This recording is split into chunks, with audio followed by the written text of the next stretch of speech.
Asmongold has been getting some flack on Twitter, and I believe it is not warranted. To give some context, he was reacting to this mogul mail video when he said this. If it was made with AI, I'm completely okay with that because it was fun. AI and the sentiment from artists'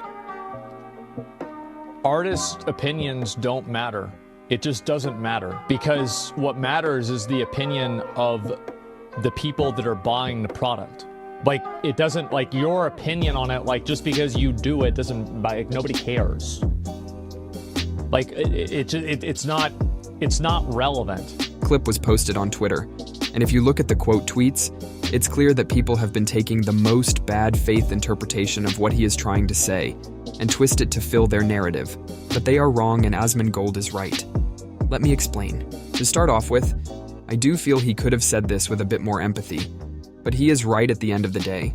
Gamers, or more broadly speaking consumers of any product really, don't care how ethically, and I'm using that term very vaguely here, how a product is manufactured.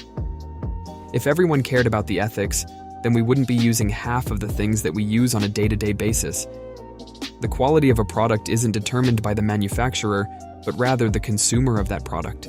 In the case of Palworld, it is the people who have bought and are playing the game. And guess what? People really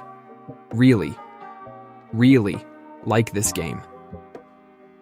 It is shocking to see that this game is not only well received, but it is commercially successful on Steam, despite it even being available on Game Pass.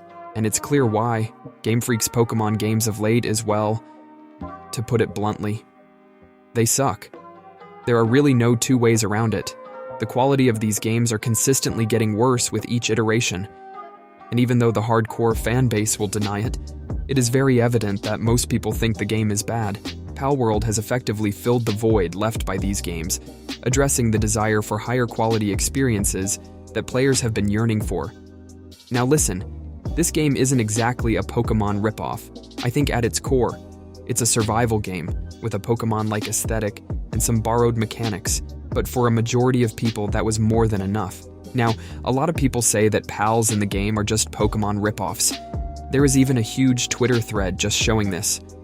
While, yes, some designs and certain character choices do strike a big resemblance to Pokemon, a vast majority of the pals in the game are like generic animal hybrids. Saying that the devs from Palworld plagiarized the design from Pokemon is kind of a huge reach. The devs of the game are pretty huge fans of AI, especially AI's role in video games. And this caused even more controversy. People started making up lies that the game uses AI assets, which was later disproven. But it was enough to get a lot of people riled up, and this was when the Asmongold clip popped off. Asmongold is right though. Even if the game did use AI, people don't care. Gamers buy games for the experience.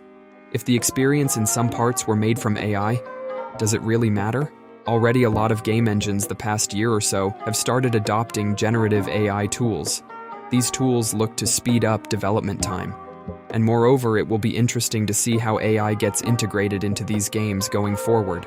Now, on the flip side of this, people who were riled about the artist's opinion and the AI comment have their own valid point. A lot of these AI image generation models were trained on images without giving artists their fair share or even properly crediting them. That really sucks. These artists should be fairly compensated for their work if it is being used to train these models. There are already several lawsuits in place, not just from artists, but even from big institutions like New York Times, who recently is suing OpenAI for using their paid articles to train their models. I feel like the issue of copyright is pretty complicated, but when it comes to AI, it gets really messy. And I think going forward, we are going to see more such cases, and verdicts passed down from court are going to have a substantial impact on several industries. If that is going to be good or bad, I don't know. We'll have to see. Anyways, those are some of my thoughts on this whole Palworld AI controversy. I hope you guys enjoyed the video. Do leave a like, subscribe if you already haven't, and let me know what you think of this whole situation down in the comments. See you guys next time. Bye.